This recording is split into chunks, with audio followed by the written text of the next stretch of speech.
Extradited from Bohemia. From near the village of Harmony, at the foot of the Green Mountains, came Miss Medora Martin to New York with her color box and easel. Miss Medora resembled the rose which the autumnal frosts had spared the longest of all her sister blossoms. In Harmony, when she started alone to the wicked city to study art, they said she was a mad, reckless, headstrong girl.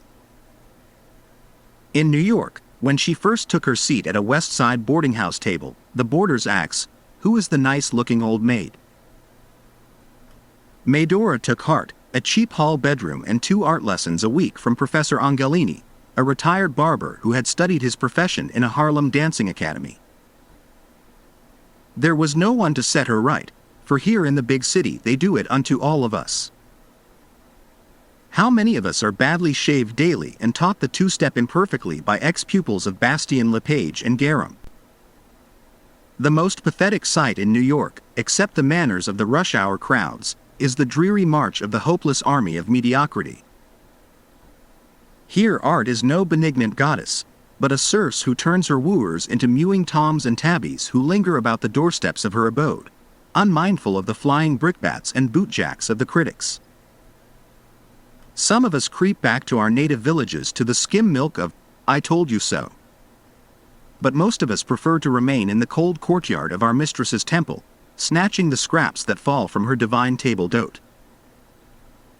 But some of us grow weary at last of the fruitless service. And then there are 2 fates open to us. We can get a job driving a grocer's wagon, or we can get swallowed up in the vortex of Bohemia. The latter sounds good, but the former really pans out better. For, when the grocer pays us off, we can rent a dress suit and, the capitalized system of humor describes it best, get Bohemia on the run. Miss Medora chose the vortex and thereby furnishes us with our little story. Professor Angelini praised her sketches excessively. Once when she had made a neat study of a horse chestnut tree in the park, he declared she would become a second Rosa Bonheur. Again, a great artist has his moods, he would say cruel and cutting things. For example, Medora had spent an afternoon patiently sketching the statue and the architecture at Columbus Circle. Tossing it aside with a sneer, the professor informed her that Giotto had once drawn a perfect circle with one sweep of his hand. One day it rained, the weekly remittance from Harmony was overdue, Medora had a headache, the professor had tried to borrow $2 from her. Her art dealer had sent back all her watercolors unsold, and Mr. Binkley asked her out to dinner. Mr. Binkley was the gay boy of the boarding house. He was 49 and owned a fish stall in a downtown market. But after 6 o'clock he wore an evening suit and whooped things up connected with the Beaux-Arts. The young men said he was an Indian. He was supposed to be an accomplished habitué of the inner circles of Bohemia. It was no secret that he had once loaned $10 to a young man who had had a drawing printed in Puck. Often has one thus obtained his entrée into the charmed circle, while the other obtained both his entrée and roast. The other boarders enviously regarded Medora as she left at Mr. Binkley's side at 9 o'clock. She was as sweet as a cluster of dried autumn grasses in her pale blue, that very thin stuff, in her pale blue comstockized silk waist and box-pleated voile skirt. With a soft pink glow on her thin cheeks and the tiniest bit of rouge powder on her face, with her handkerchief and room key in her brown walrus, pebble-grain bandbag. And Mr. Binkley looked imposing and dashing with his red face and gray mustache, and his tight dress coat, that made the back of his neck roll up just like a successful novelist's. They drove in a cab to the Café Terrence, just off the most glittering part of Broadway, which, as everyone knows, is one of the most popular and widely patronized, jealously exclusive bohemian resorts in the city. Down between the rows of little tables tripped Medora, of the Green Mountains, after her escort. Thrice in a lifetime may woman walk upon clouds, once when she trippeth to the altar, once when she first enters Bohemian halls. The last when she marches back across her first garden with the dead hen of her neighbor in her band. There was a table set, with 3 or 4 about it. A waiter buzzed around it like a bee, and silver and glass shone upon it. And, preliminary to the meal, as the prehistoric granite strata heralded the protozoa, the bread of gall, compounded after the formula of the recipe for the eternal bills, was there set forth to the hand and tooth of a long-suffering city, while the gods lay beside their nectar in homemade biscuits and smiled, and the dentists leapt for joy in their gold-leafy dens. The eye of Binkley fixed a young man at his table with the Bohemian gleam, which is a compound of the look of the basilisk, the shine of a bubble of Wurzburger, the inspiration of genius and the pleading of a panhandler. The young man sprang to his feet. "Hello, Bink, old boy," B shouted. "Don't tell me you are going to pass our table. Join us, unless you've another crowd on hand." "Don't mind, old chap," said Binkley, of the fish stall. "You know how I like to butt up against the fine arts.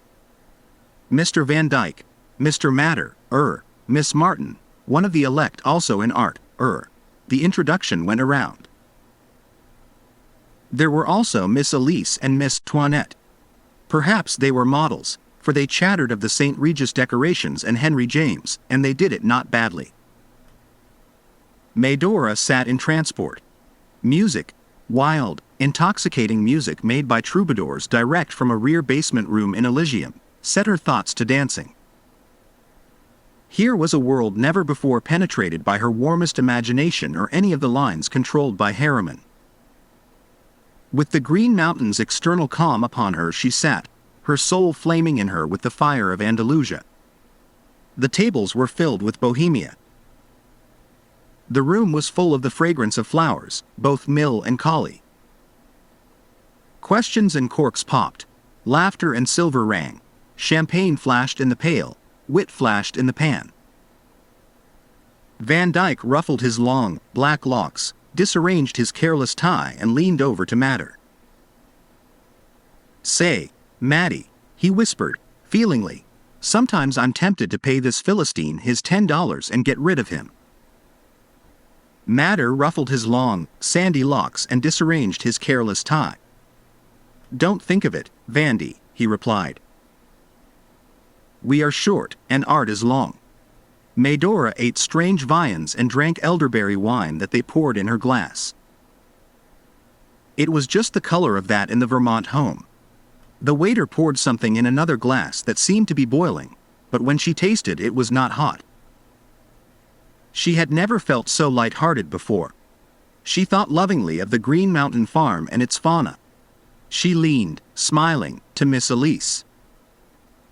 "If I were at home," she said, beamingly, "I could show you the cutest little calf." "Nothing for you in the White Lane," said Miss Elise. "Why don't you pad?" The orchestra played a wailing waltz that Medora had learned from the hand organs. She followed the air with nodding head in a sweet soprano hum.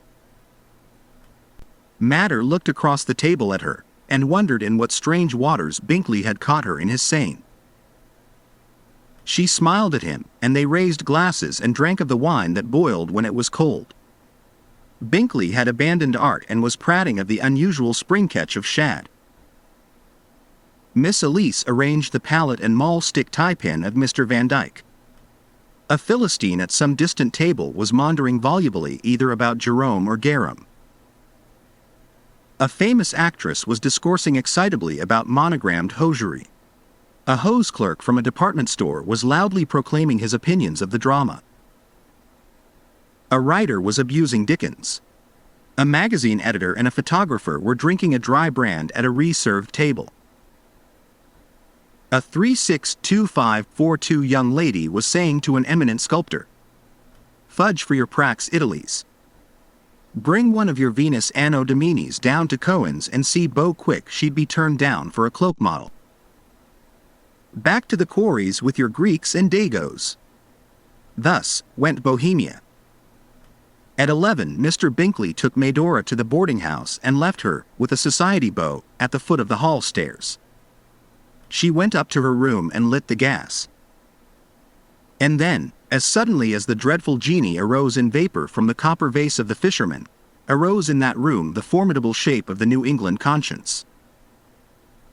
The terrible thing that Medora had done was revealed to her in its full enormity. She had sat in the presence of the ungodly and looked upon the wine both when it was red and effervescent. At midnight she wrote this letter. Mr. Burla Hoskins, Harmony, Vermont. Dear Sir, henceforth, consider me as dead to you forever. I have loved you too well to blight your career by bringing into it my guilty and sin-stained life. I have succumbed to the insidious wiles of this wicked world and have been drawn into the vortex of Bohemia. There is scarcely any depth of glittering iniquity that I have not sounded. It is hopeless to combat my decision. There is no rising from the depths to which I have sunk. Endeavor to forget me. I am lost forever in the fair but brutal maze of awful Bohemia. Farewell. Once your Medora. On the next day Medora formed her resolutions. Beelzebub, flung from heaven, was no more cast down. Between her and the apple blossoms of harmony there was a fixed gulf. Flaming cherubim warded her from the gates of her lost paradise. In one evening, by the aid of Binkley and Mum, Bohemia had gathered her into its awful midst. There remained to her but one thing, a life of brilliant but irremediable error. Vermont was a shrine that she never would dare to approach again. But she would not sink. There were great and compelling ones in history upon whom she would model her meteoric career. Camille, Lola Montez, Royal Mary, Zaza. Such a name as one of these would that of Medora Martin be to future generations. For 2 days Medora kept her room. On the third she opened a magazine at the portrait of the King of Belgium and laughed sardonically. If that far-famed breaker of women's hearts should cross her path, he would have to bow before her cold and imperious beauty. She would not spare the old or the young. All America, all Europe should do homage to her sinister but compelling charm. As yet she could not bear to think of the life she had once desired, a peaceful one in the shadow of the Green Mountains with Beriah at her side, and orders for expensive oil paintings coming in by each mail from New York. Her one fatal misstep had shattered that dream. On the fourth day Medora powdered her face and rouged her lips. Once she had seen Carter in Zaza. She stood before the mirror in a reckless attitude and cried, "Zoot! Zoot!" She rhymed it with nut, but with the lawless word harmony seemed to pass away forever. The vortex had her. She belonged to Bohemia forevermore. And never would Beriah. The door opened and Beriah walked in. "Dory," said he, "what's all that chalk and pink stuff on your face, honey?" Medora extended an arm. "Too late," she said, solemnly. "The die is cast. I belong in another world. Curse me if you will, it is your right. Go, and leave me in the path I have chosen. Bid them all at home never to mention my name again. And sometimes, Beriah, pray for me when I am reveling in the gaudy, but hollow, pleasures of Bohemia." "Get a towel, Dory," said Beriah, "and wipe that paint off your face. I came as soon as I got your letter. Them pictures of yours ain't amounting to anything. I've got tickets for both of us back on the evening train. Hurry and get your things in your trunk." Fate was too strong for me, Beriah. Go while I am strong to bear it. How do you fold this easel, Dory? Now begin to pack, so we have time to eat before train time. The maples is all out in full-grown leaves, Dory. You just ought to see 'em. Not this early, Beriah? You ought to see 'em, Dory. They're like an ocean of green in the morning sunlight. Oh, Beriah. On the train she said to him suddenly, "I wonder why you came when you got my letter." "Oh, shucks," said Beriah. "Did you think you could fool me? How could you be run away to that Bohemia country like you said when your letter was postmarked New York as plain as day?" Thank you for watching this video to the end. We are glad that our efforts are not in vain. Support us with a kind word.